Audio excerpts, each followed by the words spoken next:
d'abord, bonsoir. Bonsoir. Bonsoir.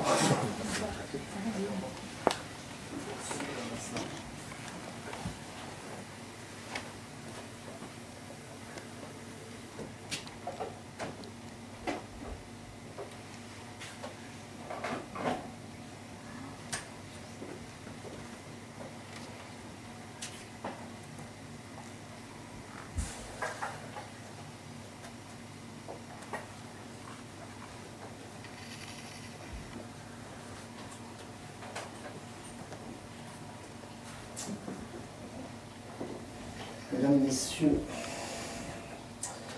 je me suis mis au tango. Enfin, quand je vous dis je me suis mis au tango, c'est pas tout à fait la vérité.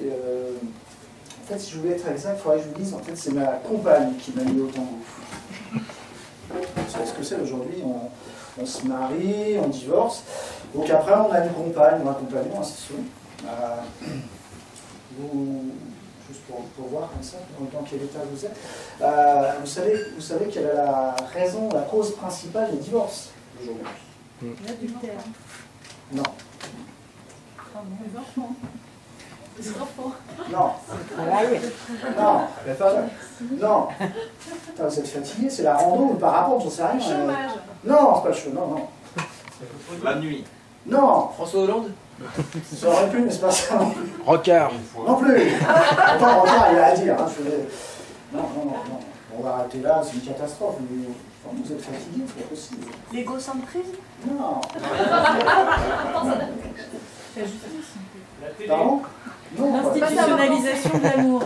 Non, vous n'y êtes pas du tout. Pourtant, c'est ça. Habituellement, ça marche tout le temps, ce truc. En 3 secondes, ils ont trouvé. Le mariage. Ouais. Ça, c'était simple quand C'est même. bien ce que je venais de dire quand même. Pardon? C'est ce que je venais de dire. Ah, j'ai pas entendu. Excuse-moi. Institutionnalisation de l'amour. Ça se voit pas. Alors, toi, t'es bonne pour l'atelier langue de bois. Hein. C'est cool. Oui, donc voilà, c'est une petite blague, on entrait en matière. Tout ça pour dire que ce que vous allez voir ce soir, ça s'appelle une conférence gesticulée. Donc je ne sais pas, il y a quelques personnes. Vous savez tous ce que c'est une conférence gesticulée? Ouais, donc c'est bon. Juste, donc c'est Franck qui est là, qui est l'initiateur de ce truc-là. Donc moi, ce que j'ai pigé dans la conférence gesticulée, puisqu'on dit à chaque fois, c'est mettre à la fois des savoirs chauds, des savoirs froids, des savoirs académiques, des récits libres. Mais ce que j'ai découvert, qui est plus important pour moi encore, c'est comment on crée un savoir populaire, un savoir de base. À chaque fois qu'il y a des écritures de conf, se pose la question de la légitimité. À chaque fois que les gens viennent écrire une conf, tout le monde se dit mais je ne sais pas si je suis légitime pour parler du sujet dont j'ai envie de parler. Et ça, c'est juste un point qui interroge. Et j'ai envie de dire, la question de la légitimité, c'est la question du pouvoir. C'est le pouvoir qui est légitime. Et il me semble qu'une infirmière, par exemple, elle est quand même bien plus légitime à nous expliquer en quoi la tarification à l'acte a désorganisé le travail à l'hôpital que toutes les Daniel Messager de France Inter qui viennent pérorer. Et donc petit à petit, on constitue tout ce savoir. Et donc voilà, c'est ça les conférences gesticulées. Donc c'est ça que vous allez voir ce soir. Donc celle-ci, elle va parler un petit peu des services publics, beaucoup du tango. Donc avec une assez longue introduction sur le tango, l'Argentine. Normalement, vous devez sortir de cette conf en étant capable de lancer le tango correctement. Rigolez pas, je fais des tests à la fin. Ça marche? Voilà. Donc, cette petite parenthèse étant terminée, donc oui, je vous disais, c'est ma compagne qui m'a mis au tango. Et donc là, on est dans l'introduction, hein. Je vous ai prévenu, elle va être assez longue. Donc, c'est ma compagne, ça s'est passé un soir au cours d'un repas, comme ça. Et tu vois, Thierry, ça fait maintenant 5 ans qu'on est ensemble. On a une vie qui est tout à fait attrayante, on fait plein de trucs, on est investi dans des champs militants, on va au cinéma. Mais il y a un truc que moi j'ai fait pendant très longtemps et que je ne fais plus. L'amour. On en reparlera en privé tout à l'heure, ok? Non, c'était la danse. Je disais, voilà, parce que j'étais jeune, parce que nous avons un certain âge aujourd'hui, lorsque j'étais jeune, donc je faisais de la danse, c'était un truc qui me passionnait. Et depuis longtemps, je ne danse plus et j'aimerais qu'on fasse de la danse. Si on pouvait partager des moments de danse ensemble, franchement, on vit plein de trucs, mais là, si on pouvait partager quelque chose autour de la danse, pour moi, ça serait quelque chose de merveilleux. Et là, j'ai fait... oui.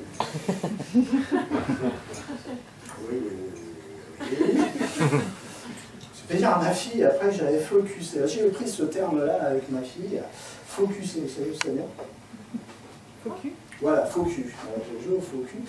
Alors j'ai continué, j'ai dit oui, mais parce que là, elle me dit, d'accord, tu n'as jamais dansé. C'est vrai que moi, j'ai jamais dansé. La danse, c'est à milieu de ce que je fais. Moi, j'ai fait plutôt du sport, plutôt du sport en nature, hein, de la voile, de la montagne, du ski, tout ça. La danse, c'est pas dans les gènes de la famille. Mon père n'a jamais dansé, ma mère non plus, les filles ne dansent pas.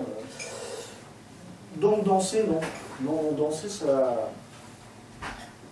Je voyais vraiment pas le truc. Et donc là, elle me dit, bon, on pourrait essayer le tango. On a une amie là sur Vannes qui fait du tango, ils ont une asso. Donc moi je sautais sur l'occasion, j'ai dit, s'ils ont une asso, on va pas y aller là maintenant le mois de février, ils ont démarré au mois de septembre, on va pas les emmerder tout de suite. Je te propose qu'on en rediscute au mois de septembre prochain. D'accord. Voilà, au moins on intégrera une session qui est depuis avec une petite idée derrière la tête. Non, si jamais elle oublie. Et en fait, non, elle n'a pas oublié. Elle n'a pas oublié. J'ai pu constater depuis qu'elle avait un peu de suite dans les idées. Et donc voilà, on s'est retrouvés un mois de septembre à pousser la porte de cette association de tango. Et alors là.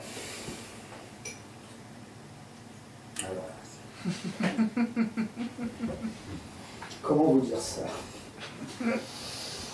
Là, tout de suite, je me suis dit, qu'est-ce que je fous là? J'imaginais bien que les femmes n'arrivaient pas à percher sur des talons de 8 cm. D'accord? Mais alors que les mecs arrivent avec les chaussures de tango dans des petits sacs, tu vois, avec écrit bandolera, je sais pas quoi.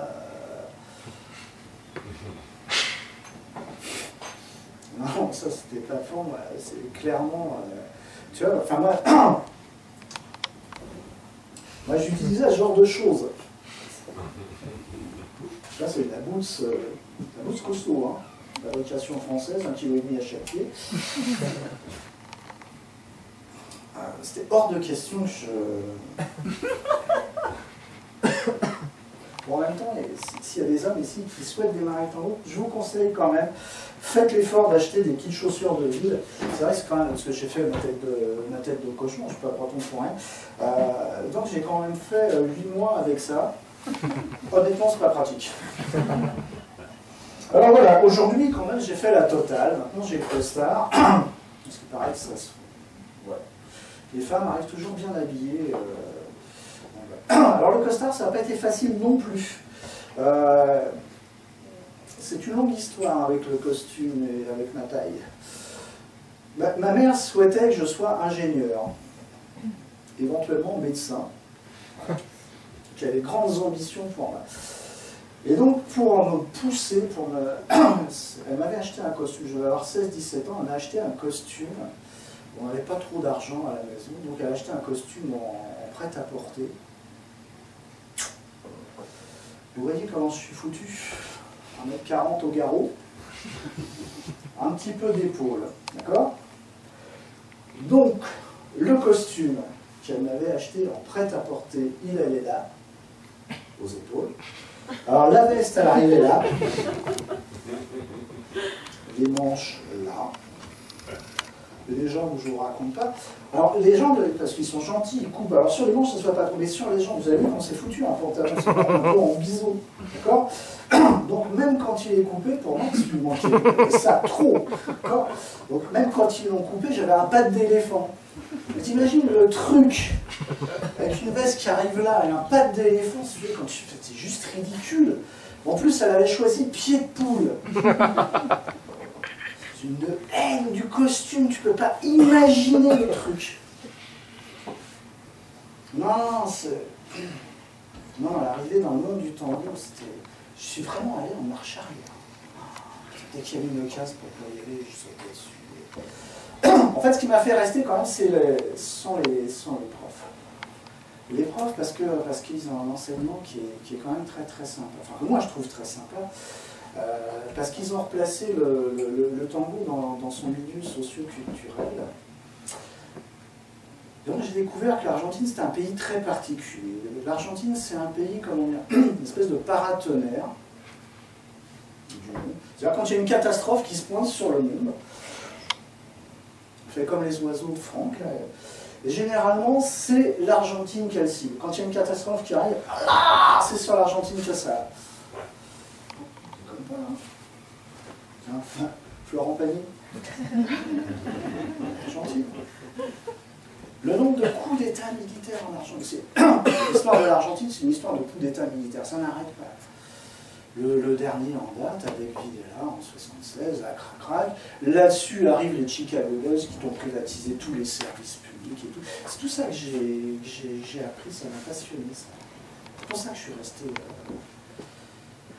Il m'a fait découvrir que l'Argentine, Buenos Aires, au XVIIIe siècle, c'est un des 2 plus grands ports négriers de l'Atlantique Sud. En 1810, au moment où on parle de l'indépendance de l'Argentine, plus de 30% de la population de Buenos Aires est d'origine africaine. Et d'ailleurs, il y a un musicologue, un musicien, il était, parce qu'il est décédé l'année dernière, Juan Carlos Cáceres, qui remet en avant l'influence de la musique africaine sur le tango. On va juste l'écouter, c'est le 1. Donc l'apparition du tambour et comment la musique africaine a influencé le tango.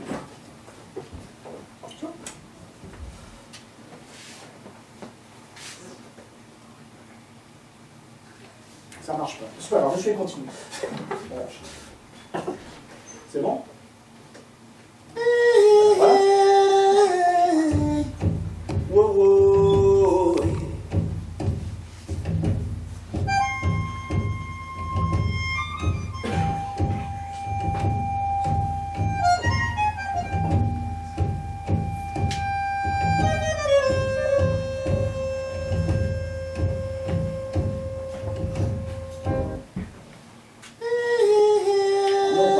C'est ça qui est.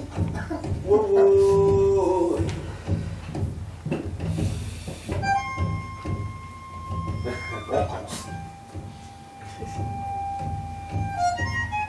Vous avez vu le bandoneon comme ça, c'est extraordinaire.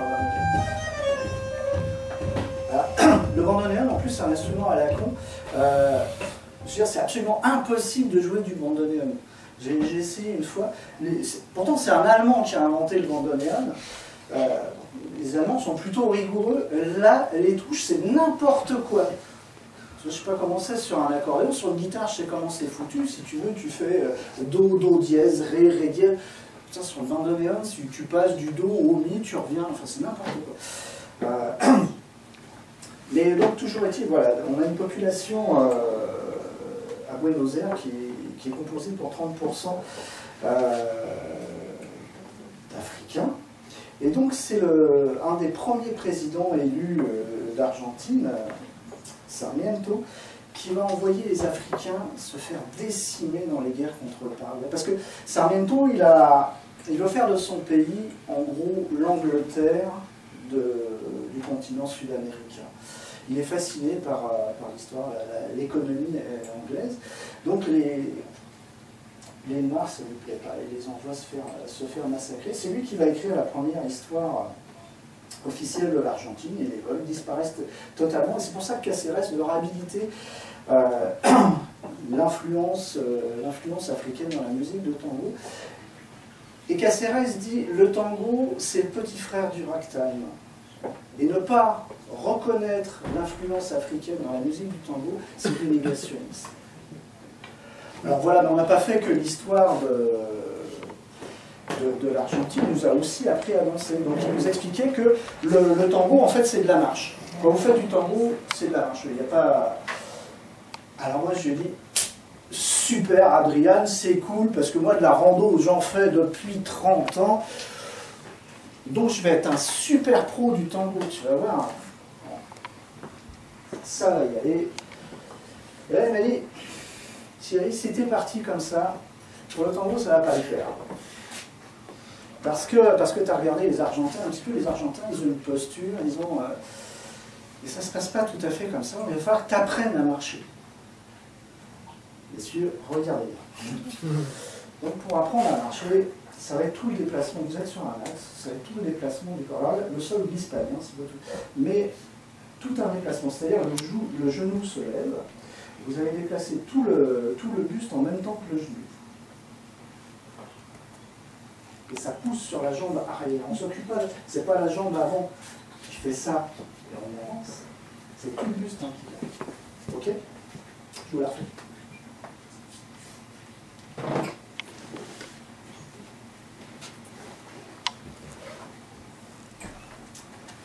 À partir de là, j'ai passé 2 mois dans le salon.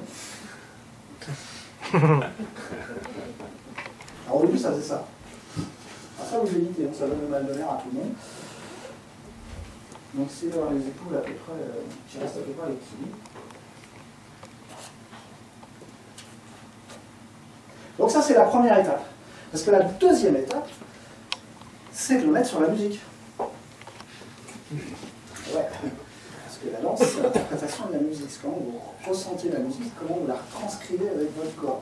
C'est pas juste de faire la GRS, on est d'accord. C'est autre chose la GRS. Je peux mettre le 2 ? Vous allez voir, il y a des temps différents. Alors on marche sur le temps, il y a des contre-temps, il y a des doubles temps. Donc j'ai repassé 2 mois dans le salon à faire.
Long apprentissage.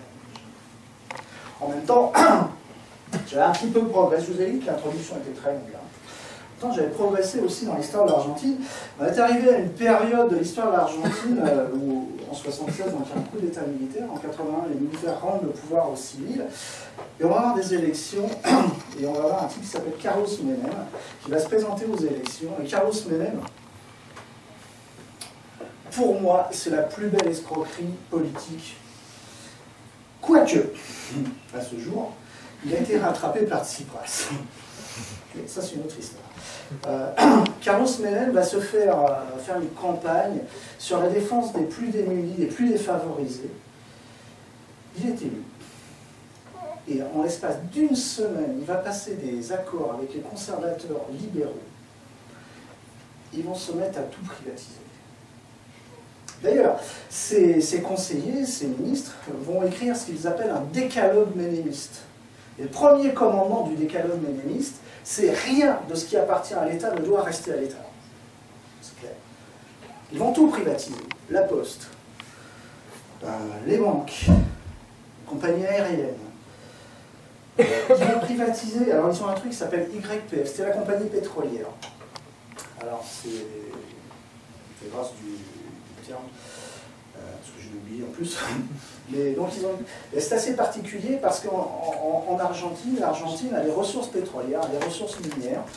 Et donc, ils ont développé toute l'extraction, le raffinage, etc. Et ça, c'est une entreprise d'État. Ils vont la privatiser. Ils vont privatiser le gaz, ce qui fera dire à un économiste qu'on voit dans le film de Solanas, 2001, Mémoire d'un saccage, l'Argentine est le seul pays qui ait vendu ses richesses naturelles sans y avoir été obligé par une défaite militaire. Ils vont tout vendre, ils vont tout privatiser. Ils vont privatiser la télévision.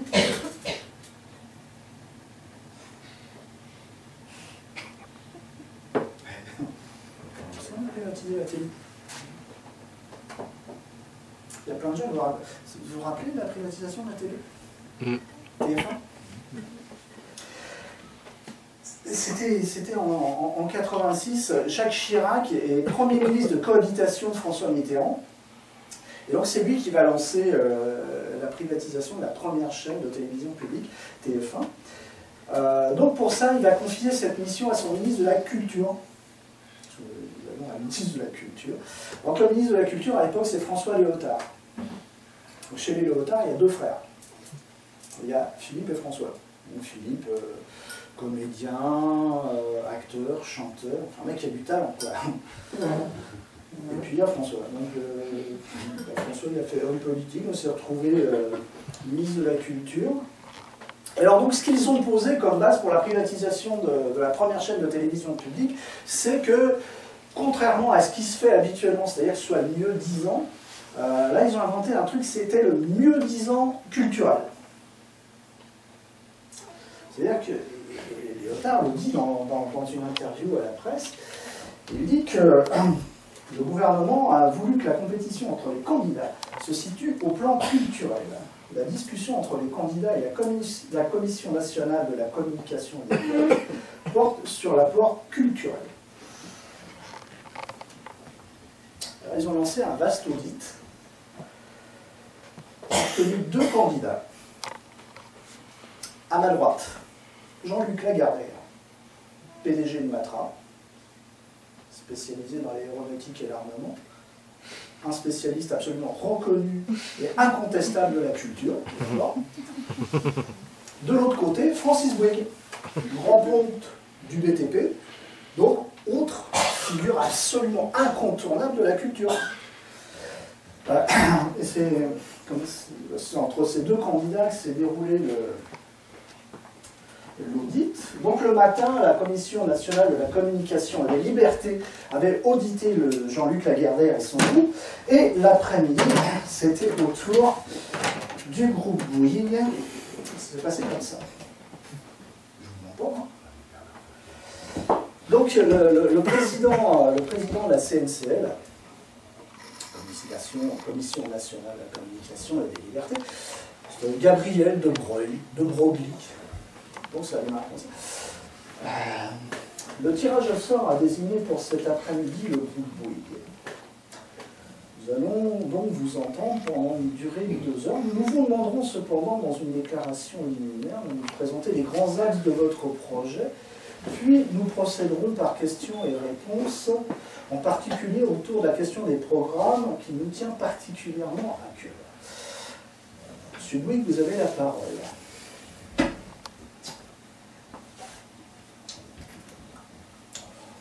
Aujourd'hui, une des grandes voies d'avenir pour mon groupe, c'est la communication. Notre projet repose sur des idées simples. Informer, divertir, cultiver. Patrick Lelay, que j'ai désigné pour conduire ce projet, va vous révéler en quelques instants les engagements que nous prenons devant vous et devant les téléspectateurs pour vous convaincre. Cependant, auparavant, je souhaitais vous présenter mes amis et partenaires. Tout d'abord, mon ami Bernard Tapie.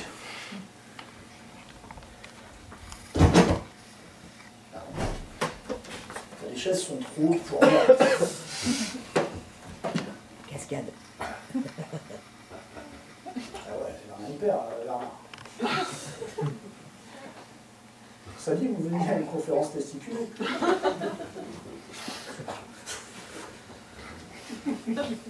Et j'ai choisi de rejoindre Francis Bouygues parce que c'est un homme qui a une qualité absolument extraordinaire aujourd'hui. Francis Bouygues est un homme qui dit ce qu'il fait et qui fait tout ce qu'il dit. Patrick Lelay. Le projet de reprise de TF1 que nous vous présentons aujourd'hui est basé sur des idées simples. Tout d'abord, respecter le téléspectateur. Faire absorber au public français des séries américaines, ça n'est pas une fatalité. La culture française est menacée, c'est vrai, mais la culture française doit résister. Est-ce que vous acceptez cependant, même si je sais que c'est très difficile au sein d'une grande chaîne généraliste, est-ce que vous acceptez cependant, monsieur Lelay, de réserver des plages régulières à des émissions culturelles ambitieuses? Madame Tasca, une chaîne qui entend être la première ne peut le rester uniquement sur la diffusion des programmes les plus simples à absorber. Nous avons donc une politique culturelle ambitieuse. Nous avons d'ores et déjà programmé pour cette première année au moins 8 grands concerts qui représenteront 16 heures de diffusion. Et aussi 3 grands spectacles lyriques et chorégraphiques type Bayreuth, chorégraphie d'Orange, il a dit chorégraphie, et puis aussi quelques spectacles plus populaires.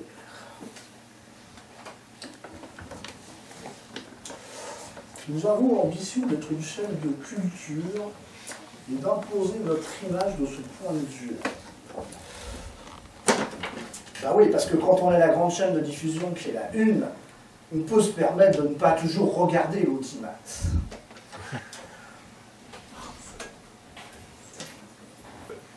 Mesdames, Messieurs, je pense que vous avez compris, nous aimons TF1, c'est une évidence aujourd'hui. Aussi, nous vous demandons, parce que nous pensons qu'avec nous, TF1 sera une chaîne qui gagne en France et à l'étranger, aussi, nous vous demandons de nous faire confiance, mesdames et messieurs les commissaires, monsieur le président. Voilà, je vais terminer. Et je vous jure, parce que c'est une partie des propos qui ont été échangés ce jour-là, à l'avril de 87, devant la CNCM. Alors, c'est pas vous. Mais entre les engagements qu'a pris Patrick Lelay, ce qu'on peut voir aujourd'hui sur TF1, même depuis très longtemps sur TF1, il me semble qu'il y a une petite différence. En même temps, on aurait pu s'en douter.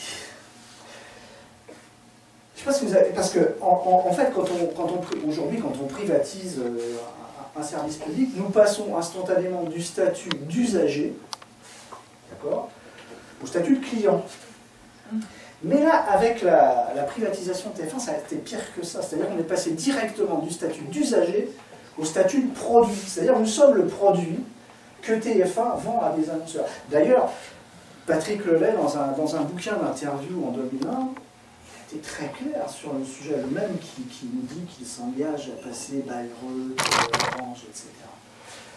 Il disait, il y a beaucoup de façons de parler de la télévision, mais dans une perspective business, soyons réalistes. À la base, le métier de TF1, c'est d'aider Coca-Cola, par exemple, à vendre ses produits.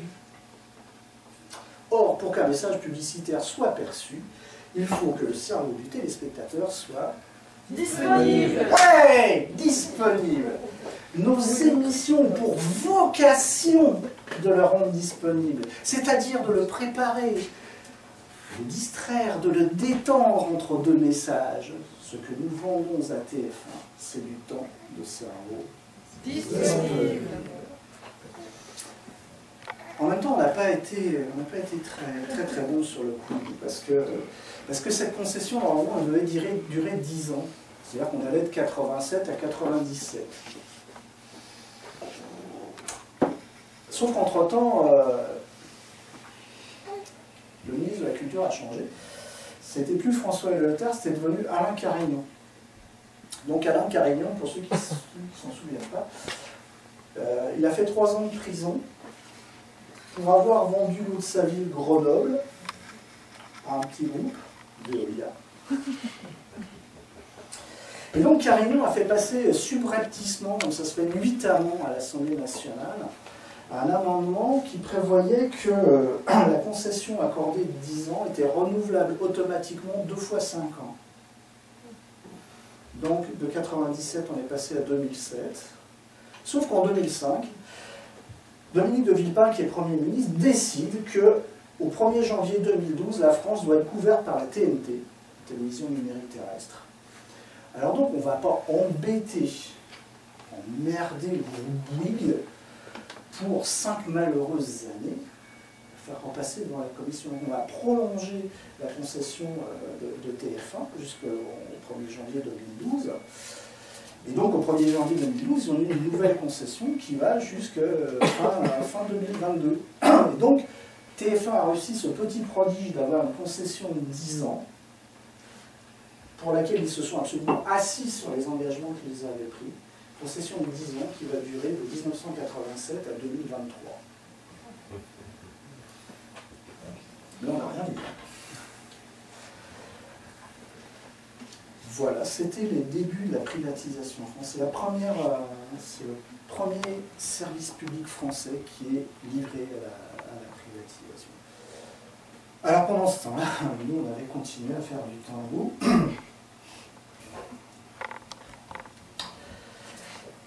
Et là, ça s'était compliqué parce que tout seul, j'arrivais à faire plein de trucs. Hein. C'était super tout ça. Le problème, c'est quand on a commencé à danser en couple avec ma compagne. Alors là c'était déjà beaucoup moins simple. Hein. Parce que dans la danse en couple, tous les rapports de couple se retrouvent. Tous ces rapports de force qui sont là, comment ça se passe. Et donc, si jamais vous avez un couple qui bat un peu de l'aile et vous dites, bah tiens, ça serait cool si on faisait du tambour, peut-être qu'on pourrait se remettre ensemble, je vous le déconseille assez fortement. On voit les couples se créer, alors on en voit aussi qui explosent. Hein.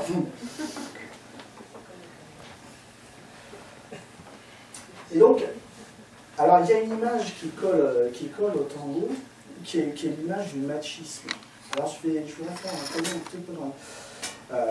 parce que les gens ont l'impression que le tango, c'est le mec qui dirige, c'est le mec tout puissant qui dirige. C'est pas du tout comme ça. Ça se passe. Le tango est une danse extrêmement codifiée. Et rien parce que vous proposez un guidage, après vous avez une réponse. Effectivement, vous pouvez le jouer le mufle, c'est-à-dire si c'est pas ce que vous attendiez, et ça se passe des fois. Vous avez des mecs qui la plantent, qui engueulent leur partenaire en disant toi ça que je t'ai dit, c'est pas du tout comme ça se passe. C'est constamment une histoire de proposition, de réponse, et comment je fais avec les réponses et tout ça. Et même dans l'invitation, parce que l'invitation est extrêmement codifiée. Vous ne présentez pas lors d'un bal tango, vous n'allez pas devant la personne pour lui demander pour l'inviter. En fait, c'est un jeu très très subtil. C'est des jeux de regard. Les gens se regardent.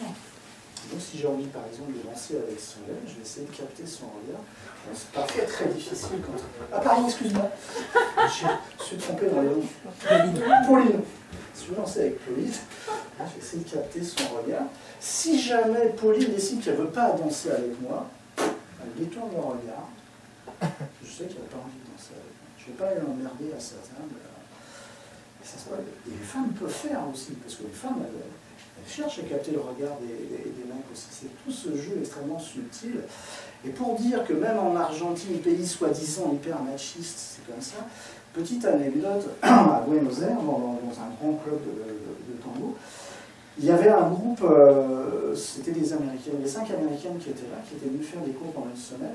Et donc le dernier jour, ils viennent à Sinrumbo faire des... Et donc il y a un vieux maestro argentin qui a 78 ans. C'est un des grands mecs du tango. Et donc l'autre, il repère une des Américaines qui est une superbe fille. Donc il cherche à capter son regard. L'autre n'a rien à cirer, c'est un mec de 78 ans qui a moitié ratatiné sur une table devant un verre de vin. Ce genre n'a rien à foutre, elle a 25 ans. Et l'autre, il essaye de la choper, elle ne répond pas. Donc au bout d'un moment, il en a marre, il se lève, il va à la table pour l'inviter. Et l'autre, son prof lui a dit non, c'est pas comme ça que ça se passe. Et donc il lui dit non. Et l'autre prend ça comme une insulte absolument il supporte pas, il pète les plombs. Et là, il y a toutes les Argentines qui sont dans la salle, qui vont défendre l'Américain. Je dis non, il n'a pas à gueuler. C'est lui qui ne respecte pas l'école. T'as raison. Donc, tout ce petit. Donc vous retrouvez tous ces rapports de couple. Et alors après, quand vous allez dans le bal qui s'appelle une longueur, là vous allez avoir. Il vous suffit d'observer les gens, vous allez savoir comment ils se comportent dans la vie. Parce qu'en fait, là aussi, c'est extrêmement codifié, mais très souvent, vous avez des gens. Le monde leur appartient, je veux dire, ils sont avec. Je veux dire, ils traversent la piste, ils vous bousculent. C'est pour ça que ça se passe. Je ne vais pas dépasser. Suivez le couple, ça tourne. Et c'est pour ça que dans les milongas, on va avoir 3, voire 4 morceaux d'affilée, parce qu'il y a une énergie qui est dans la musique, et les couples doivent suivre l'énergie de la musique. Et au bout là, donc les premiers, c'est le premier tango, c'est un peu confus, le deuxième ça s'améliore, et quand vous avez 20 couples sur une piste, qui s'arrêtent exactement sur les pauses de la musique, qui repartent en même temps, il n'y en a aucun qui fait la même chose, on est d'accord. C'est une piste qui circule. Vous avez une puissance du groupe, et c'est pour ça que ce tango s'appelle le tango social. Il y a une socialité dans le tango. Or, aujourd'hui, elle est extrêmement dévoyée. C'est-à-dire qu'aujourd'hui, on a l'apparition du libéralisme dans le tango. Et le tango nuevo est extrêmement libéral. Dans le nuevo, vous faites ce que vous voulez. Vous traversez la piste en diagonale comme vous voulez. Il n'y a plus de sens, vous bousculez tout le monde. C'est celui qui est le plus fort dans le nuevo qui gagne. C'est pas ça en Argentine, c'est pas ça le tango. C'est pas ça le tango populaire. Et quand vous êtes sur le tango social, le tango populaire, vous avez tout le monde qui marche ensemble. Ça fait un effet de puissance, c'est extraordinaire. Extraordinaire. Et donc c'est là-dedans qu'on s'est retrouvé avec ma compagne. Ça fait quelques mois qu'on en sait, c'est arrivé. Donc on est rentré on a commencé à on ne savait faire aucune figure. On marchait autour. On a fait 2 tours, 3 tours, 4 tours, 5 tours. En fait, on faisait un marathon autour de la piste. Ce qui est assez épuisant. Donc au bout d'un moment, on dit on va se calmer, on va aller s'asseoir, boire un coup. On quitte la piste, on s'assoit. Et alors là, il y a un mec qui arrive, on m'accompagne, et qui l'invite à danser. Vous savez pas ce qu'elle me dit? Elle me dit, t'as qu'à en faire autant.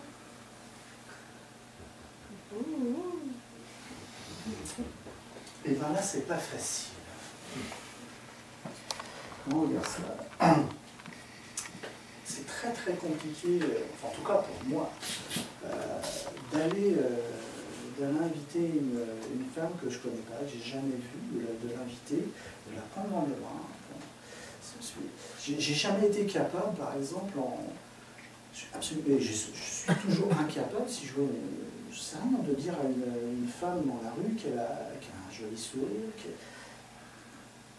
Et ça remonte à loin, ça remonte. Quand j'allais en colonie de vacances,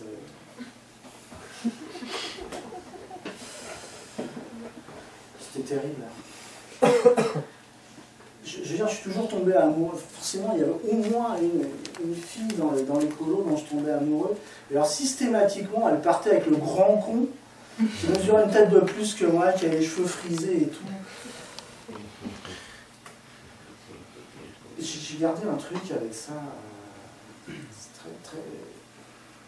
Mais même là, hein, dans le tango, ça a été... Parce que comme je suis petit, 40 au garrot, tout ça... Je veux dire, au début, les femmes ne voulaient pas forcément danser avec moi, c'était compliqué. La seule façon que j'ai eue de pouvoir danser, c'était justement de devenir un bon danseur. Et donc j'ai toujours... Enfin, c'est pas simple quand vous êtes petit d'aller trouver une femme. Genre quand vous êtes une espèce de Franck Lepage, un grand mec, blond, avec les cheveux longs, hyper sûr de lui. Le ventre plat. Ok, c'est fastoche. Mais quand vous êtes tout petit et tout, c'est vachement compliqué. Donc voilà, elle m'a dit, bah t'as qu'à faire pareil, t'as qu'à l'inviter. Alors je dis ouais. Je suis allé m'asseoir. Je suis allé m'asseoir, et donc là je les ai regardés. Donc en gros la réflexion, ça... Bon, de toute façon, elle est trop grande. celle-ci, elle est moins trop jolie, de toute façon. Non, faut pas exagérer non plus.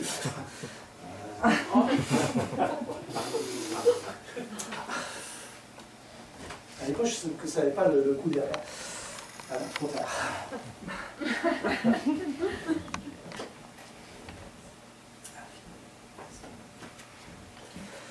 Et là, donc, on est parti pour 3 tangos. C'était la première fois que je faisais une tanga. Une personne que je ne connaissais pas. Donc, 3 tangos, ça fait 9 minutes. Alors, 9 minutes en apnée, je peux vous dire, c'est long.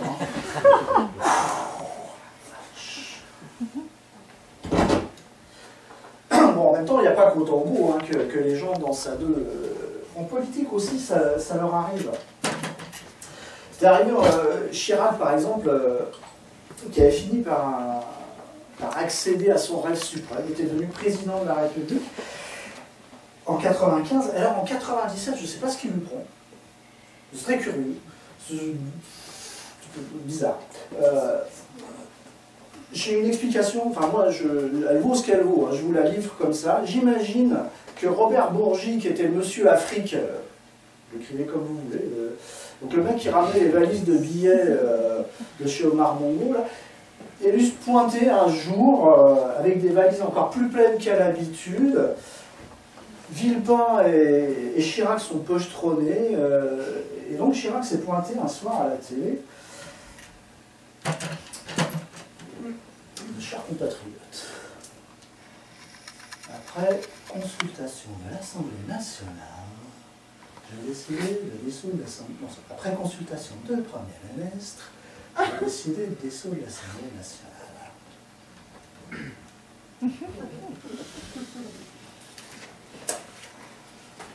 Cool. Le RPR. Ratatiné, éparpillé façon plus le RPR aux 4 coins de Paris qu'on l'a retrouvé. Alors, nous avec mes copains, on bichait quand même un petit peu parce que malgré tout, on avait lu le programme du Parti socialiste pour ces élections législatives. Je vais vous montrer, ça s'appelait Changeons d'avenir. Les socialistes sont assez balèzes avec l'avenir en fait. Je ne sais même pas, hein. Changeons d'avenir. Voilà. Alors, je vais vous lire ce qu'ils écrivaient dans Changeons d'avenir. C'était en vert, écoute, c'est cool. Alors, ils disaient ceci. Des services publics de qualité, garantissant à tous l'égalité d'accès et de traitement, à Paris ou en province, dans les villes ou les campagnes. Voilà ce que les citoyens sont en droit d'attendre de l'État. Sécurité, éducation, transport, santé, poste, télécommunications. Ces services publics doivent être garantis à tous les Français. Nous considérons que le service public à la française est un exemple. Nous refusons la privatisation des services publics et leur transformation en objet de profit. C'est cool.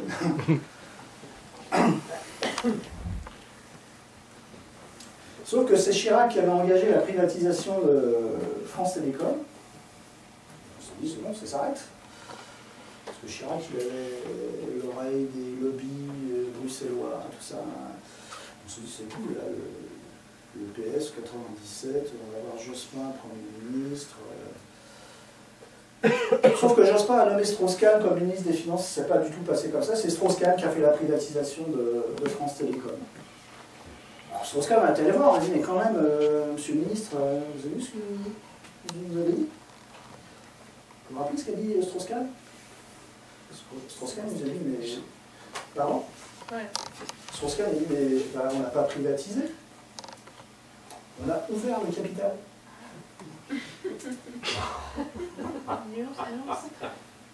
C'est des enfoirés. Là. Donc là, si vous le permettez, je vais régler quelques comptes avec le Parti socialiste. Parce que depuis quelques mois, il me court sérieux sur... Donc, déjà, ouais, parce que c'est tout ce détournement du langage. On a ouvert le capital. il n'arrête pas. L'autre fois, j'avais rencontré Bernard Poidian, qui était l'ancien maire de Quimper, qui a été président du groupe socialiste au Parlement européen, et qui est aujourd'hui conseiller de Hollande, pas n'importe qui. Et donc on lui disait, mais quand même les services publics avec l'OMC, dont on parlera tout à l'heure, ça...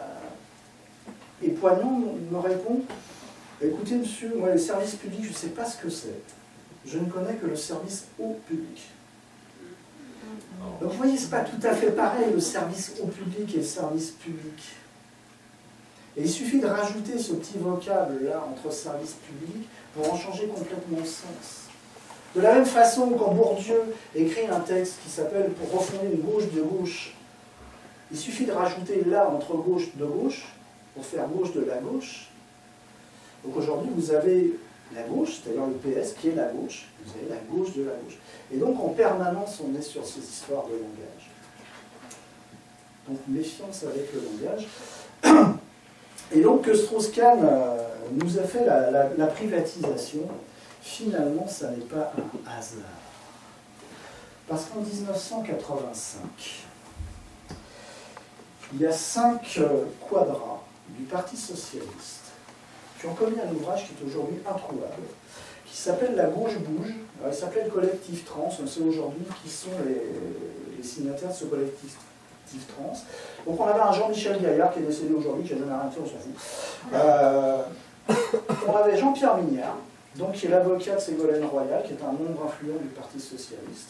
Jean-Pierre Juillet, alors Juillet, il est aujourd'hui conseiller de Hollande, mais il était proche de Sarkozy, s'est occupé de la commission des affaires de bourse. On a Jean-Yves Le Drian, qu'on connaît bien en Bretagne, et, cerise sur le gâteau, François Hollande lui-même. Et donc, dans ce bouquin, ils écrivaient, tenez-vous bien, ce n'est pas par calcul ou malignité que la gauche a accepté de laisser fermer les entreprises ou d'entamer le pouvoir d'achat des Français. C'est par lucidité. Refuser ces évolutions, et ça en aurait été fait de la perspective d'une gestion régulière du pays par la gauche. Donc après ça, vous comprenez que Hollande n'a aucun mal à faire mettre en place la loi Macron, la loi Rebsamen et la loi El Khomri. Je veux dire, ces gens font la politique qu'ils décrivent là. Il n'y a pas de surprise à avoir. Là, quand on nous dit que la loi El Khomri va favoriser les salariés, oui, ça va. Il faut arrêter de nous prendre pour les bacadouches, comme il dit. Non, on a vraiment un problème avec le Parti socialiste. Enfin, moi je suis né à Paris au milieu des années 50. Oui, ça va, hein. À Paris, à côté de la gare de Lyon. Et alors, à cette époque-là, il y a 2 marqueurs sociaux. Il y a la télévision et il y a le téléphone. Les riches, ils ont la télévision. Les très riches, ils ont la télévision et le téléphone. Alors nous, quand on était gamins, ce qui nous fascinait, c'était la télévision. Putain, voir la télévision, c'était vraiment... C'était magique, la télévision. Mercredi après-midi, t'avais Zorro, il y avait Rintintin. La télé... La télé, il faut comprendre, c'est pas le truc de 2 mètres de large qu'on a aujourd'hui, hein, en couleur et tout. Non, c'était un truc, c'était grand comme ça. C'était noir et blanc. Et alors, je me souviens de samedi après-midi où mon père me prenait par la main, on descendait les 4 étages, traversait la petite cour de l'immeuble, on passait sous le porche, et juste à gauche, quand on arrivait sur l'avenue de Ménil, là, il y avait un petit magasin d'électroménager. Et alors, c'était les samedis où il y avait le tournoi des 5 nations.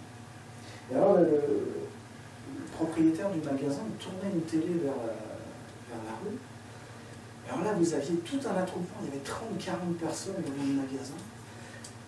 C'était gamin, je ne sais pas comment ils faisaient, mais parce que tu avais des matchs France-Irlande. Donc la France, ils étaient en bleu, les Irlandais, ils étaient en vert, sur un écran qui est gros comme ça, en noir et blanc. Et bien sur le trottoir, c'était Ouais, et c'est Spanghero qui extrait la mêlée, qui passe à Cobera-Béron avec un chassé intercalé et qui passe à Malélégion qui va aplatir. Une ambiance sur les trottoirs. C'était pas plus. Le téléphone, je peux pas dire. Honnêtement, le téléphone, on s'en foutait. On aurait eu le téléphone, je ne sais pas à qui on aurait téléphoné, on connaissait personne qui l'avait. Et pourtant, le téléphone, c'était un gros bordel, le téléphone. En fait, le téléphone, à l'époque, je le sais parce que mon père, c'est lui qui a monté les lignes. Il était à l'époque au PTT. Parce qu'à l'époque, les PTT, c'était un ministère. C'est des fonctionnaires au PTT. Il y avait un ministre des PTT. Alors que le téléphone, c'était une grosse galère. Parce que si vous étiez des pauvres comme nous, pour téléphoner, éventuellement, il fallait aller à la poste. Donc à la poste, il y avait la préposée. Vous lui donniez le numéro que vous vouliez appeler. Et elle appelait un standard dans lequel il y avait une opératrice. Alors l'opératrice, elle tenait des tableaux avec des fiches. Et donc, elle mettait en rapport la ligne qui appelait et celle qui allait être appelée. C'était très compliqué de téléphoner, donc ça avait donné lieu à un sketch de quelqu'un qui s'appelait Fernand Reynaud, qui allait à la poste pour avoir le 22 à Asnières.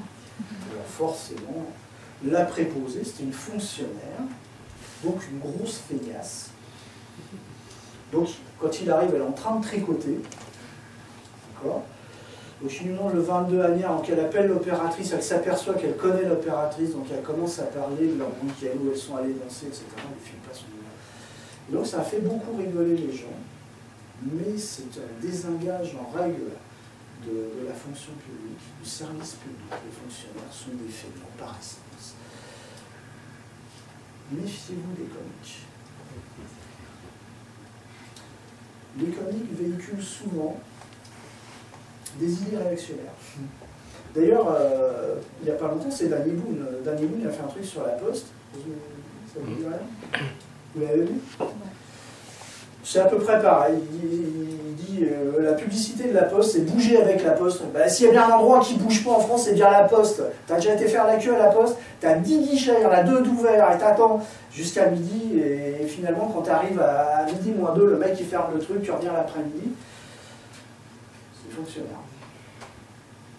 Il n'a pas fait un sketch sur Carrefour. Hein. Quand tu vas à Carrefour, qu'il y a 60 caisses, il y en a 3 ouvertes, c'est pareil, il y a la queue, il n'a pas fait.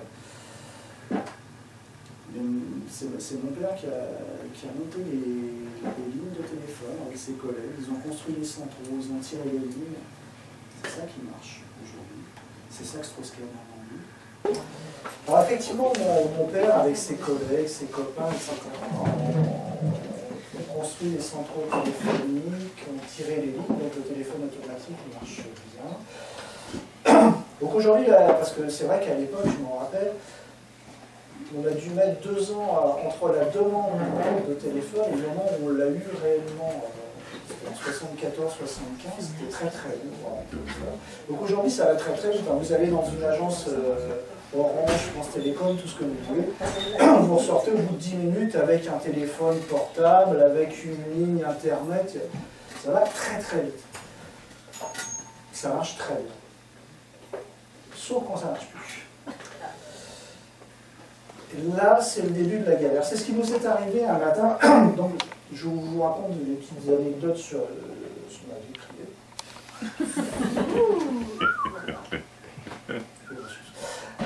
Donc, en général, le matin, je me lève pour un petit café, brasser les mains. Donc, la première chose, ma première occupation dans la journée, c'est d'aller devant l'ordinateur et de regarder ma messagerie. Et là, un matin, pas de messagerie. Je me dis, problème, c'est déjà arrivé, je sais ce qu'il faut faire, donc je descends, je vais à la livebox, je la débranche, je la rebranche. Il y a des spécialistes, on va avoir des trucs à se raconter tout à l'heure. Donc je la rebranche, les petites diodes clignotent comme il faut et tout, je remonte à l'ordi, toujours pas de connexion. Je refais l'opération.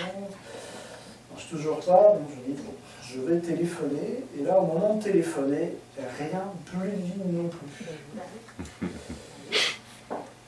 Donc j'ai appris, après ça s'appelle du slamming, c'est-à-dire qu'il y a une telle concurrence entre les opérateurs téléphoniques aujourd'hui qu'il leur arrive de s'écraser les lignes entre eux. C'est-à-dire pour faire passer les lignes quand il n'y a plus suffisamment de place, ils écrasent des lignes existantes, et là vous tombez dans une galère. Donc plus de téléphone, je me dis, bon, casse la tienne, il est 9 h du matin, je vais descendre à l'agence commerciale, il est de bonne heure, il ne va pas y avoir grand monde, je ne vais pas y rester très longtemps. Le seul truc, c'est que eux, ils savent aussi qu'à ce temps-là, il n'y a pas grand monde, donc il n'y a pas grand monde non plus pour recevoir. Donc voilà, il était occupé, j'ai attendu, donc après ça a été à mon tour. C'était un espèce de grand mec qui arrivait, beau, en costard, un peu comme moi. Voilà, pour le costard. Et donc il me dit, et donc je lui explique, je lui dis, voilà, ce matin, je vais aller sur Internet, je n'ai plus d'Internet, j'ai débranché, j'ai rebranché, ça ne marche plus, et j'ai même plus de ligne téléphonique. Et là, il me dit, mais monsieur, je ne peux rien faire pour vous. Je dis, comment ça? Non, monsieur, il faut téléphoner. Je vous la refais. Je vous ai dit qu'il n'y a plus de téléphone. Alors, un conseil, ne faites jamais ça, parce qu'il me dit, mais vous n'avez pas un téléphone portable? Je n'avais pas, j'en avais pas. Donc là, vous passez illico dans la catégorie des sous-hommes. Le mec, il m'a regardé, mais comme si j'arrivais de je ne sais pas quelle planète. T'as pas de téléphone portable?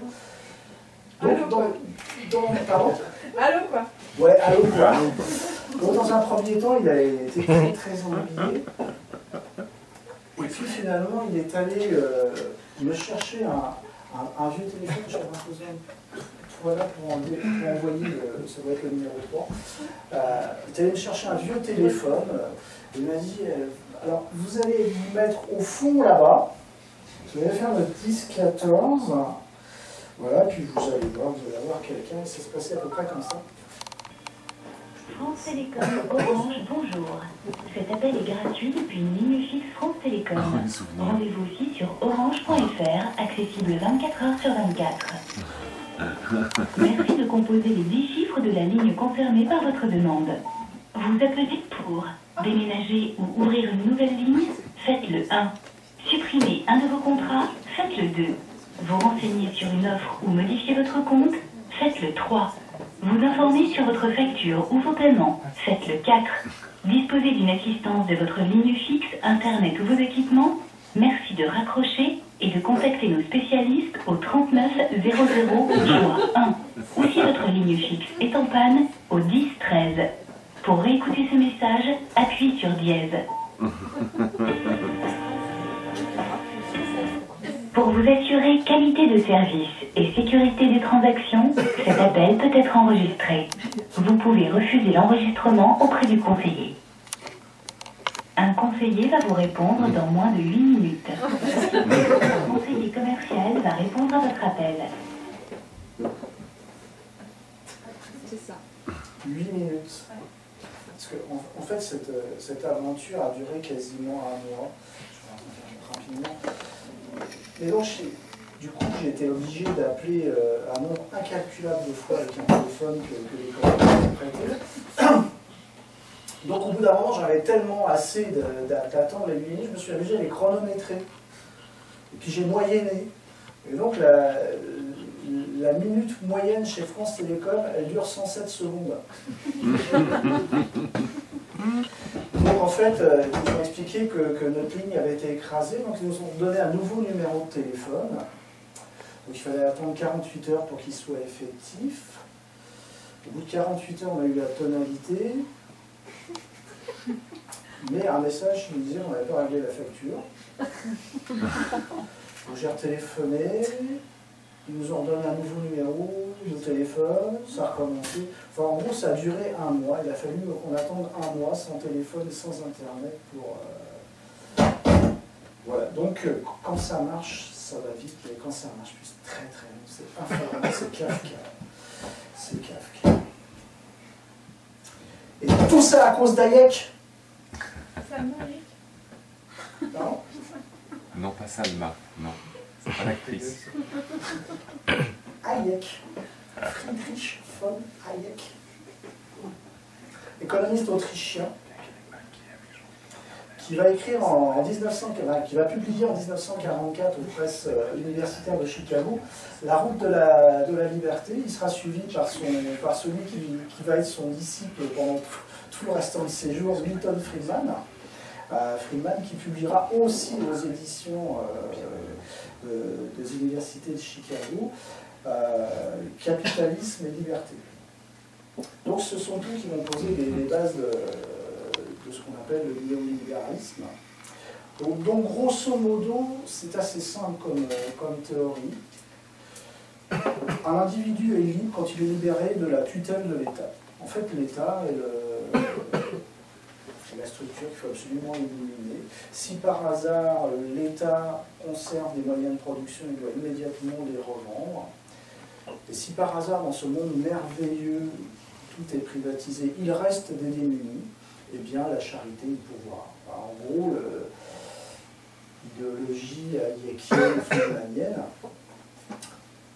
Alors, en 1944, quand il pense ça n'a pas un grand écho. Hein. On sort de la guerre. En juillet 1944, on négocie à Bretton Woods, donc c'est Keynes qui a le vent en poupe, on est sur les idées keynésiennes. Mais malgré tout, ces petites idées-là qui ont été mises comme ça, elles vont essaimer, elles vont être prises effectivement par les groupes de pression peu nombreux mais extrêmement influents. Et elles vont progresser sans qu'on s'en aperçoive. Et donc, si tu veux mettre le morceau suivant, juste une seconde, c'est un extrait d'une interview de Georges Pompidou en 1967. En 1967, Georges Pompidou est encore Premier ministre. Et voilà ce qu'il déclare à la télévision en 1967. Le problème de la concurrence à l'intérieur du marché commun est un problème sérieux, est un problème grave. Seulement, ce que je souhaiterais pour ma part, c'est que ceux qui s'adressent comme vous-même, qui s'adressent aux industriels, aux commerçants, à ceux qui dirigent l'économie, au lieu de leur dire ça va mal et c'est la faute du gouvernement, leur disent vous avez pendant 50 ans vécu à l'abri de protection inadmissible. Pendant 50 ans vous étiez tranquille. Chacun produisait sa petite affaire sans savoir à quel prix de revient et la vendait tranquillement avec son petit bénéfice. Il y avait de bonnes frontières douanières, il n'y avait aucune concurrence et le client français était traité comme un client qui était obligé de payer ce qu'on lui donnait au prix qu'on demandait. Nous vivrons, et l'économie française, et les industriels et les commerçants français doivent vivre désormais dans la préoccupation permanente. Il s'agit de se dire qu'ils sont toujours menacés par la concurrence, qu'il faut toujours qu'ils fassent mieux, qu'il faut toujours qu'ils produisent à meilleur compte, qu'ils vendent la meilleure marchandise à meilleur prix, et que c'est ça la loi de la concurrence et la seule raison d'être du libéralisme. Car si ça n'est pas ça, je ne vois pas pourquoi on se livrerait à ce genre de spéculation et pourquoi on prendrait tous ces risques et tous ces dangers. Nous serons donc en risque permanent. Et le gouvernement en est parfaitement conscient. Son rôle est de diminuer ces risques parfois, mais son rôle n'est certainement pas d'inviter les gens à la paresse en leur créant de nouvelles protections. C'est clair. 67. Donc, ce qu'on connaît aujourd'hui, ce n'est pas une crise, c'est un système. C'est ça, ce que ce système avait donné. Et donc, ça me permet de faire, moi, un hommage à ce moment à quelqu'un. Je vais lire l'extrait d'une allocution que cette personne a fait à la tribune de l'ONU le 4 décembre 1972. Il déclarait « Nous sommes face à un véritable conflit entre les multinationales et les États. Ces derniers ne sont plus maîtres de leurs décisions fondamentales, politiques, économiques et militaires, à cause des multinationales qui ne dépendent d'aucun État. Elles opèrent sans assumer leurs responsabilités et ne sont contrôlées par aucun Parlement, ni par aucune instance représentative de l'intérêt général. En un mot, c'est la structure politique du monde qui est ébranlée. Les grandes entreprises multinationales nuisent non seulement aux intérêts des pays en voie de développement, mais aussi par leurs activités asservissantes et incontrôlées aux pays industrialisés où elles s'installent. » 1972.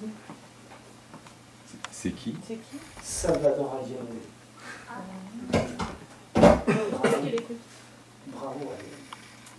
Tout content. Pigez pourquoi ils l'ont désingué? Donc voilà, ces idées, elles font leur chemin et donc elles vont trouver leur aboutissement, leur avènement à partir de 1981 avec l'arrivée au pouvoir de Margaret Thatcher et de Ronald Reagan. Thatcher, dont le slogan de campagne, c'était « faire reculer l'État ». Quant à Reagan, lui, dans son discours d'investiture à la Maison-Blanche, il avait dit « dans les périodes difficiles que nous traversons, ce n'est pas l'État qui est la solution, c'est l'État qui est le problème ». Donc voilà, l'ennemi est clairement désigné, c'est l'État. Et Reagan va relancer une série de négociations d'une structure qui est tombée quasiment en désuétude en 1980, qui est le GATT, les accords sur les tarifs douaniers, quasiment plus de négociations, donc il va relancer ça. Donc ça va se démarrer à Punta del Este en 1986. Donc Punta del Este, c'est l'Uruguay, c'est juste en face Buenos Aires en fait. C'est aussi accessoirement un des autres pays du Tango. Et donc ils vont démarrer ce cycle de négociation en 1986 et va trouver son aboutissement en avril 1994. Et en avril 1994, on voit arriver l'Organisation mondiale du commerce. C'est la création de l'Organisation mondiale du commerce. Alors c'est quoi l'Organisation mondiale du commerce? C'est une série en fait de 60 accords. Les 60 accords, avec les annexes, ça représente un tas à peu près comme ça, les 28 000 pages. Il y a des accords sur tout. Donc le premier de ces accords, c'est celui qui crée effectivement l'Organisation mondiale du commerce. Il y a des accords sur les normes sanitaires et phytosanitaires, il y a des accords sur l'agriculture, il y a des accords sur les obstacles techniques au commerce. Alors les obstacles techniques au commerce, en fait, ce sont en général des législations environnementales ou sociales. C'est-à-dire que si vous décidez que des chemises qui sont fabriquées par des petits-enfants, c'est pas bien, et que vous en interdisez l'importation chez vous, c'est un obstacle technique au commerce. Vous pouvez être poursuivi pour ça. Si vous décidez que d'importer du bœuf aux hormones, c'est mauvais pour la santé, c'est potentiellement cancérigène, c'est un obstacle technique au commerce. C'est ce qui a fait que les États-Unis ont porté plainte contre l'Union européenne et qu'ils ont gagné, ce qui leur a permis de mettre des taxes, en particulier sur le Roquefort, ce qui fait que le Beauvais s'est amusé à démonter le McDonald's de Millau. Donc la seule fois où une plainte n'a pas abouti, ça a été une plainte du Canada contre l'Union européenne, encore une fois, sur l'amiante. L'Union européenne a réussi à démontrer que l'amiante était cancérigène et que donc en tant que telle, elle était fondée à ne pas l'importer. Ce qui n'empêche pas le Canada de vendre de l'amiante cancérigène partout ailleurs, hein, mais nous, on y échappe. Donc les obstacles techniques au commerce sont des législations sociales ou environnementales à chaque fois, et généralement toutes les plaintes qui ont été portées sont allées à l'encontre de ces législations sociales ou environnementales. On a un accord qui crée l'organe de règlement des différends. Donc c'est celui qui statue, c'est le bras armé de l'Organisation mondiale du commerce. Donc là, ce sont des États qui portent plainte contre d'autres États. C'est jugé par un trio d'avocats spécialistes du monde des affaires, surtout qui gèrent ça. J'en reparlerai tout à l'heure parce qu'on trouve à peu près la même chose sur les accords TAFTA, CETA, TISA, tout ce que vous voulez. On a un accord sur les droits de propriété intellectuelle. Donc ce sont ces droits qui vont permettre à des gens de déposer des brevets pour faire des organismes modifiés génétiquement.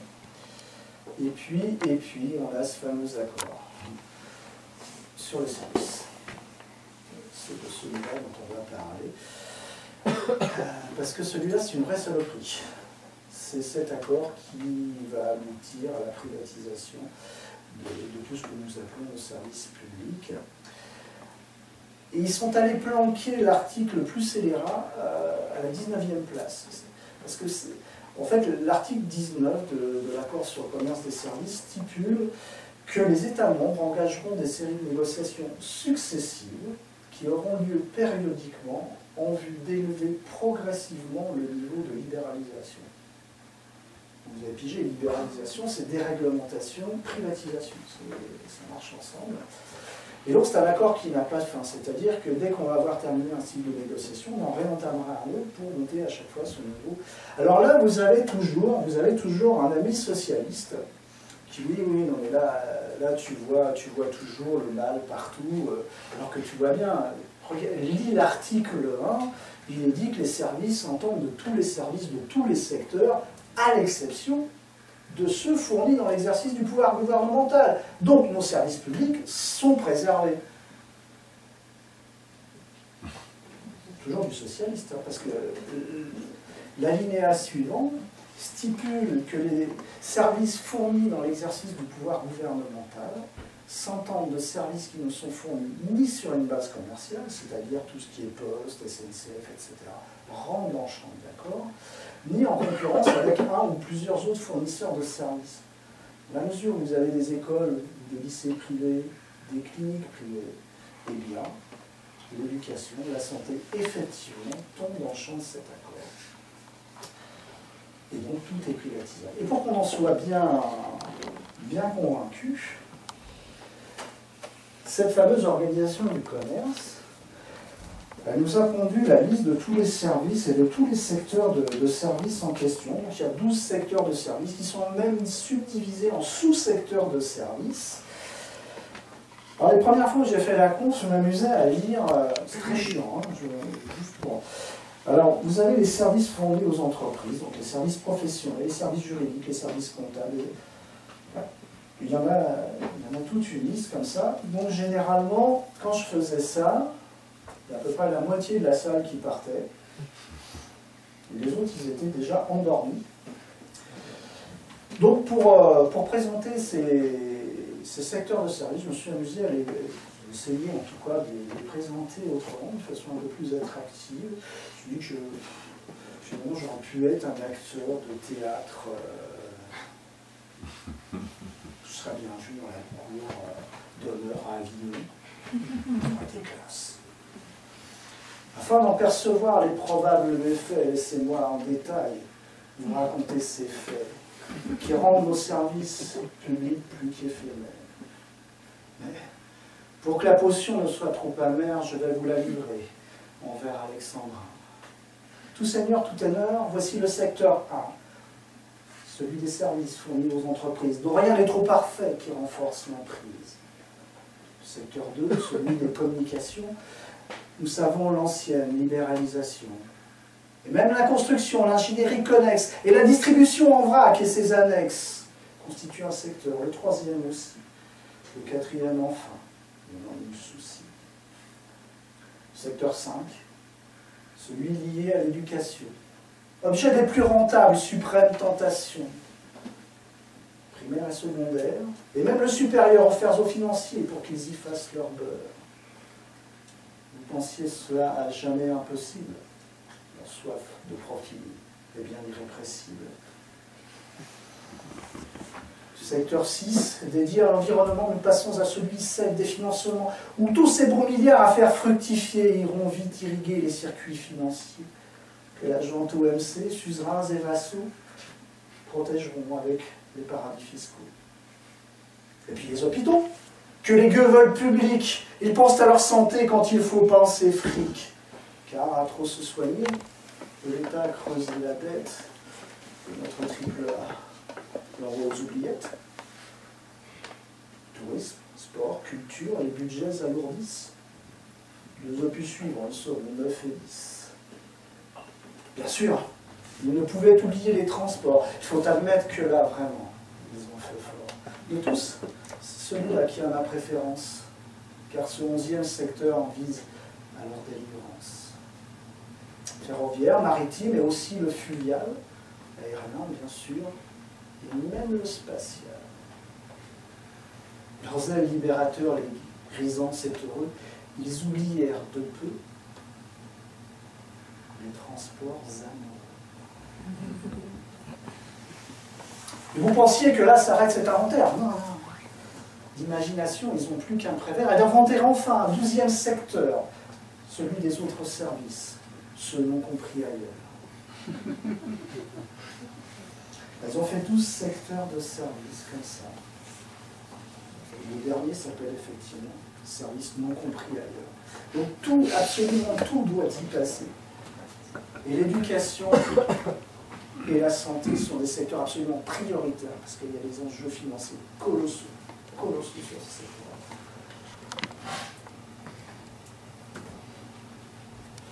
Alors voilà, mesdames, messieurs, je vous remercie d'être restés. Pour vous remercier d'être restés, je vais vous délivrer le secret du tango. Ce qui fait que le tango n'est pas du judo. Pourquoi c'est différent, comment ça se passe. Et donc là, je vais avoir besoin d'une partenaire. C'est bien d'une partenaire. Parce que j'ai décidé d'assumer aujourd'hui la condition. Il faut que je vous raconte, ça s'est passé à Bruxelles, je vais à la conf à Bruxelles, et donc à ce moment-là, je dis voilà, je voudrais avoir un partenaire pour monter avec moi pour vous expliquer comment ça marche le tango. Et là, au deuxième rang, il y avait un babacool, mais un babacool de chez Babacool, tu vois, des cheveux longs, une grosse barbe noir et blanc, un short et des sandales avec les orteils. Et là, le mec m'a dit non, mais attends. Tu demandes une femme, mais attends, l'histoire du tango, je la connais aussi bien que toi. Et donc, au début du tango, les mecs dansaient entre eux. Donc, il n'y a pas de raison que tu demandes une partenaire. Moi, je vais aller faire la démo. J'ai accepté. Je regrette. Alors, juste petite précision, en fait, les mecs dansaient entre eux, c'était pour s'entraîner. Parce qu'en Argentine, à cette époque-là, au moment de la naissance du tango, au début du XXe siècle, en fait, il y a énormément d'émigrés qui arrivent, et il y a beaucoup plus d'hommes que de femmes. En gros, il y a 20 mecs pour 3 femmes, et le fait d'être un bon danseur offrait des possibilités plus étendues de trouver une compagne que lorsqu'on était mauvais danseur. Et donc, pour être des bons danseurs, ils s'entraînaient entre eux. Et donc, en bas, ils ne dansaient pas entre eux. Alors, bref, voilà. Donc, j'ai fait la démo avec un mec, je le regrette. Donc, voilà. Nous ne sommes pas très nombreux ce soir, mais il y a quelques... Donc si une partenaire veut bien me rejoindre... Soleil. Avec son bandage. Soleil. Je sais pas si j'avais des thèmes. En plus, c'est très bien. Donc, est-ce que tu as déjà fait du tango? On va se mettre, parce qu'il faut qu'on se mette dans la lumière. Donc, juste que je vais vous expliquer, en fait, les déplacements, c'est quelque chose de très, très léger, vraiment une indication. Et donc, elle va être sur un pied ou sur l'autre, et en fait, c'est juste des petits déplacements, parce que c'est tout l'axe qui va bouger. C'est-à-dire, si je pousse ici, il ne faut pas qu'elle fasse ça. Je viens que c'est sur un axe, hop. C'est ce que nous avons ici. Donc ça va être sur les... On va faire juste sur les côtés, avant arrière. Ok? Donc on s'entraîne, puis après on y va. Alors on va faire clipo. On va faire comme... C'était comment? C'est les Playmobil là qui font clipo. Il faut que je rejoins les pieds. Voilà. Alors vas-y, monte sur les... Voilà, elle a des talons. Donc là, je laisse... Ah ouais, elle est déjà partie. C'est trop fastidieux. Ah non, j'ai rien dit, On démarre toute seule.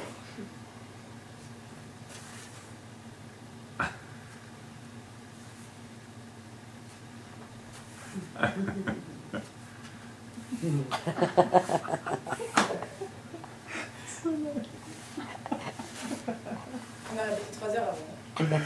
On pose. Tu peux mettre le... Donc on va le tenter en musique. On peut sortir un peu la... Je peux faire comme ça ou comment? Par contre ça bouge pas, je te préviens.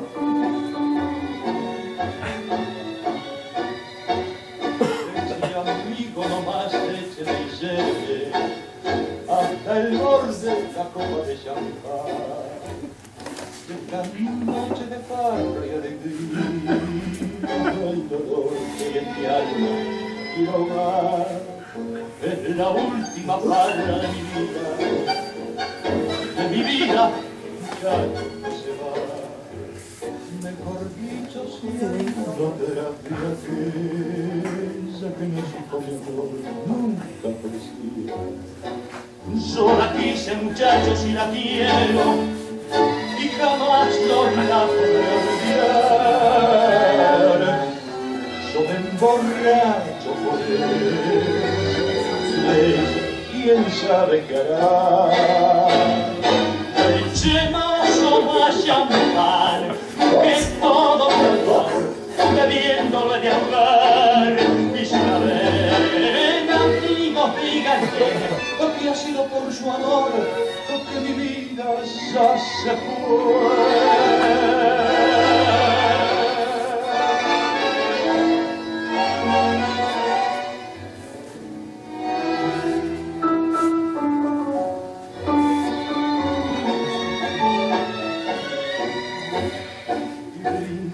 Nomás la última copa, que tal vez también ella ahora estará ofreciendo en algún brindis su boca y otra boca feliz la besará. Es la última palabra de mi vida, muchacho que se va. Mejor dicho, si hay fotografía aquella que no supo mi amor, nunca apreciar. Yo la quise, muchachos, y la quiero, y jamás yo la podré olvidar.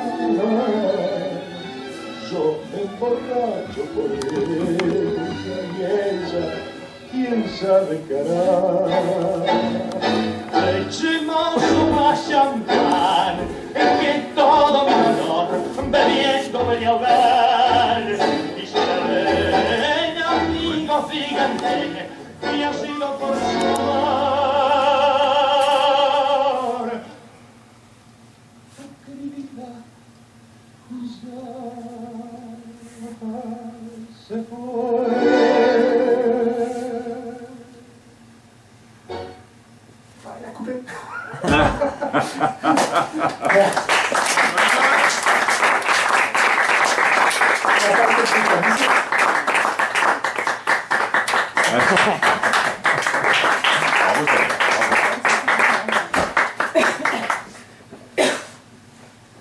Donc tout ça, donc voilà, ce petit déplacement. En fait, c'est ce qu'ont pigé les hommes politiques. C'est comment ils nous amenaient là où ils voulaient nous amener sans nous brusquer. Répondez. Vous dites que vous assistez à une conférence gesticulée, c'est vachement bien, qu'il faut venir.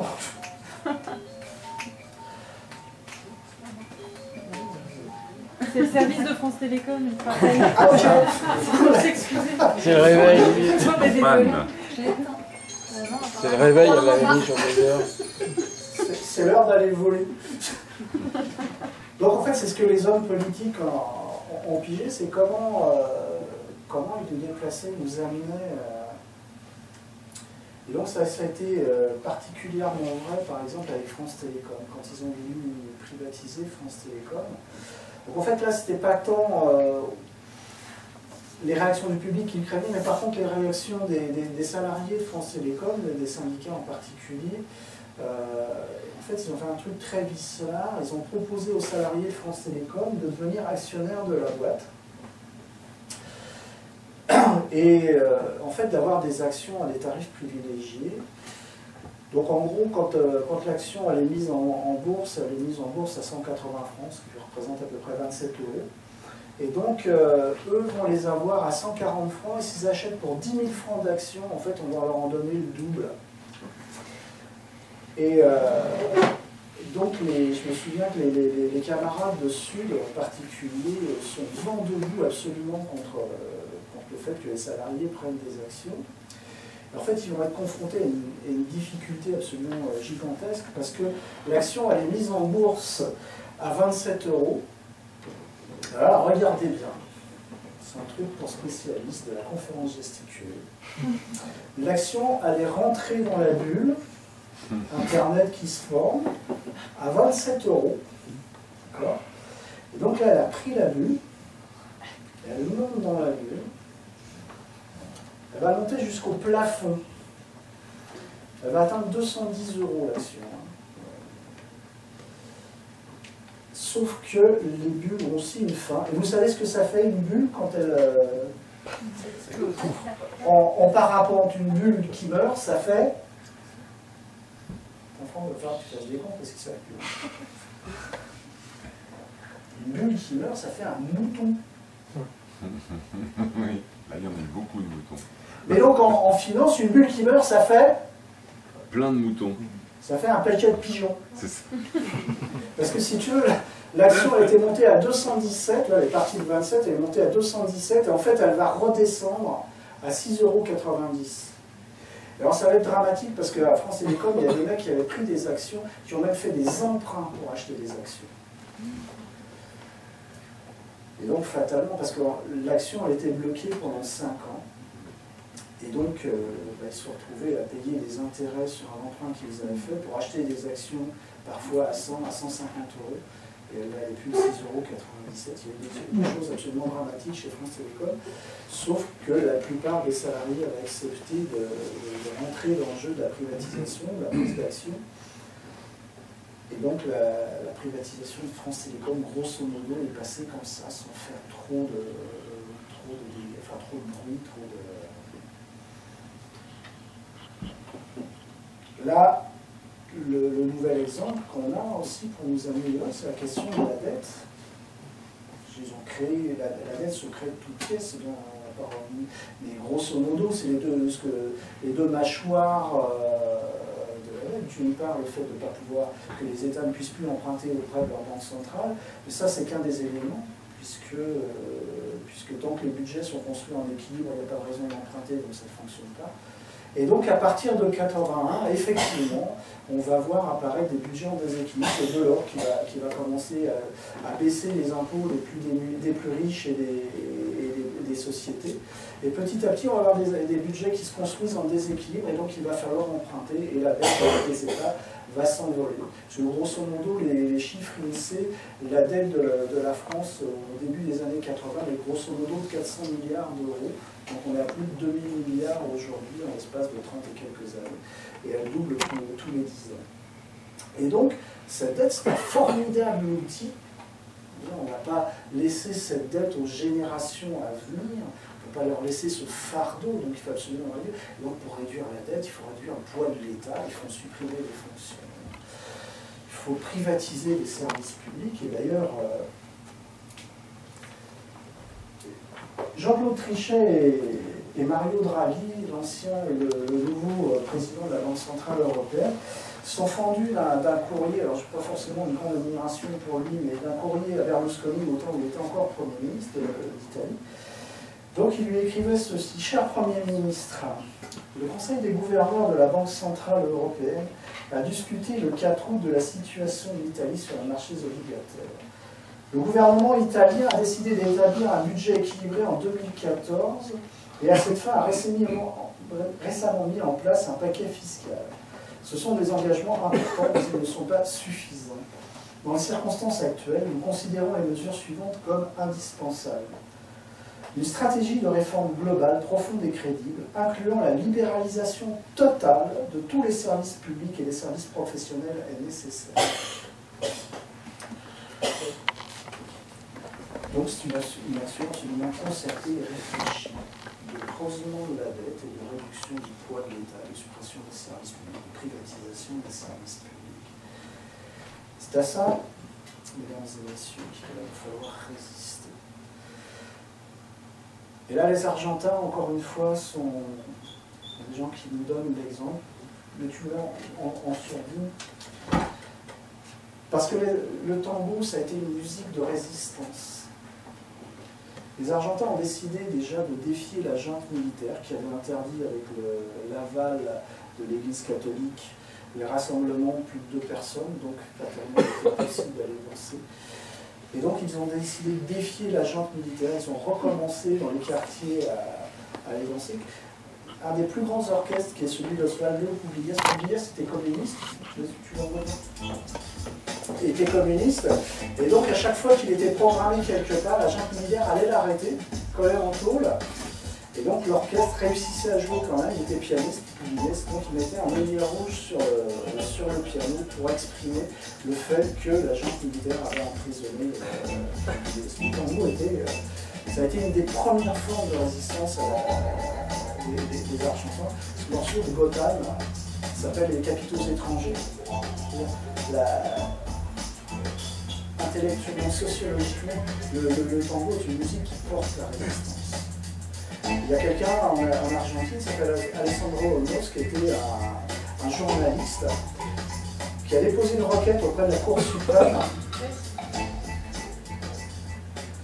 pour dénoncer la dette créée par la junte militaire, en particulier pour acheter des armes pour mater le peuple. Il s'est battu pendant 18 ans pour démontrer que cette dette était illégitime et pour demander au gouvernement de surseoir au paiement de la dette. Il va obtenir, après 18 ans de bataille, l'aval de la Cour suprême qui va enjoindre au gouvernement en place de ne pas payer la dette. Il faudra attendre le crime de 2001 pour que là, effectivement, tout s'effondre. Et ça a été violent, très très violent à Buenos Aires. Parce que Buenos Aires, quelque part, est comparable à Paris. C'est vraiment une très très grande capitale, Buenos Aires. Il y a eu des manifestations en 2001 qui ont été sévèrement réprimées par la police et l'armée. En une journée, il y a eu 34 morts par balle à Buenos Aires. Ça s'est terminé par la démission du président. Il a été évacué par les militaires en hélicoptère de son palais présidentiel. Donc, il va falloir que nous résistions nous aussi. Nous prenions exemple pour résister. Et peut-être même pour créer, puisque résister, c'est créer. Alors donc moi j'ai rencontré quelqu'un qui, à mon sens, propose une ouverture, propose quelque chose, ça va être mon atterrissage politique là aujourd'hui, de sortir de ce système capitaliste mortifère. Ce quelqu'un, c'est Bernard Friot, je l'ai rencontré il y a plus de 15 ans aujourd'hui. Bernard, c'est le théoricien au départ de la cotisation sociale. Il est économiste, il va avoir un labo de recherche au CNRS et son thème de recherche, c'est la sécurité sociale, donc il va travailler là-dessus, et il va piger qu'à un moment, la cotisation sociale, telle qu'elle se met en place en 1945, est subversive du capitalisme. C'est Croizat qui met en place qui augmente la cotisation sociale, et pour bien montrer que Croizat savait ce qu'il faisait, Croizat déclarait la cotisation sociale est la seule création de richesse sans capital. La seule qui ne va pas dans la poche des actionnaires, mais est directement investie pour le bien-être de nos citoyens. Faire appel au budget de l'État pour financer la nouvelle institution serait aggraver les contributions nationales et l'impôt individuel, et reviendrait ainsi à subordonner l'efficacité de la politique sociale à des considérations purement financières. Et donc, Friot pige que Croizat savait ce qu'il faisait. Et c'est bien pour ça, parce qu'on a fêté en octobre dernier les 70 ans de la Sécu. Croizat a disparu de la photo. Personne n'a parlé de Croizat. Même pire que ça, puisqu'il y a un documentaire de Gilles Perret qui s'appelle La Sociale, où ils vont à l'école des cadres de la sécurité sociale. Et donc quand ils se baladent avec un vieux militant cégétiste qui a fait la mise en place de la Sécu, il se balade avec la directrice dans les couloirs de l'école. Et donc il y a une stèle à l'effigie de Pierre Laroque. Et Pierre Laroque, c'était le haut fonctionnaire, mais c'était pas lui le décisionnaire. Celui qui fait, c'est Croizat. Et donc le cégétiste dit à la directrice, mais c'est curieux, il n'y a pas Croizat. Et la directrice ne sait pas qui est Croizat. Il ne connaît pas Croizat. Et pourtant, Croizat, quand il décède en 1951, à l'enterrement de Croizat, il y a 1 million de personnes. C'est 1 million de personnes à l'enterrement de Croizat, c'est que les gens ont pigé ce qu'elle a fait. Et c'est effectivement subversif du capitalisme. Parce qu'on socialise une partie de nos salaires pour financer la protection sociale. Friot dit « La cotisation sociale a réalisé des engagements massifs et de long terme sans recours à l'accumulation financière. C'est-à-dire qu'on se passe des détenteurs de capital. C'est ça qui est subversif. Et c'est pour ça que la Sécu est ciblée. Et c'est pour ça que la fonction publique qui fonctionne aussi sur un mode subversif du capitalisme est visée. C'est pour ça qu'il y a des comiques qui désinguent la fonction publique. Parce que ce sont des institutions absolument subversives du capital. C'est vers ça qu'il faut aller. Et Friot a déroulé la pelote jusqu'au bout, puisqu'après la cotisation qui finance la protection sociale, mais finalement, puisque nous avons réussi à faire marcher ça, on pourrait aussi tout à fait créer une caisse qui financerait l'investissement. À partir de là, on se passe des détenteurs de capitaux pour financer l'investissement. Et puis, pourquoi pas, aujourd'hui, allons jusqu'au bout. Socialisons l'intégralité de la richesse que nous produisons, parce que nous sommes producteurs de la richesse. Ayons des caisses de salaire, instituons salaire à vie, qui est une forme non seulement de résistance, mais de pas de côté, absolument indispensable aujourd'hui, à mon avis, pour sortir de ce système mortifère. Parce que sinon, eux continueront. Ils continueront, et parce que depuis 1981, mesdames et messieurs, ils ont privatisé Saint-Gobain, Paribas, TF1, le Crédit Commercial de France, la Compagnie Générale Électricité, la Société Générale, Havas, le Mutuelle Générale de France, la Banque de Travaux Publics, Matra, Suez, le Crédit Local de France, Rhône-Poulenc, F Aquitaine, l'UAP, la CETA, Total, Péchinet, Usinor Sassilor, Renault, les Assurances Générales de France, la Compagnie Générale Maritime, Bull, France Télécom, le groupe des assurances nationales, Thomson Multimédia, le CIC, la Caisse nationale de prévoyance, Air France, Aérospatiale, les autoroutes Paris-Raro, la SNECMA, le Crédit Lyonnais, les autoroutes du Nord et de l'Est de la France, les autoroutes du Sud de la France, Gaz de France, Électricité de France, les aéroports de Paris, la direction des constructions navales, et depuis quelque temps certains secteurs des pompiers. Voilà, mesdames, messieurs, j'en ai terminé. Maintenant, c'est à la cellule de soutien psychologique de faire son œuvre. Je vous remercie.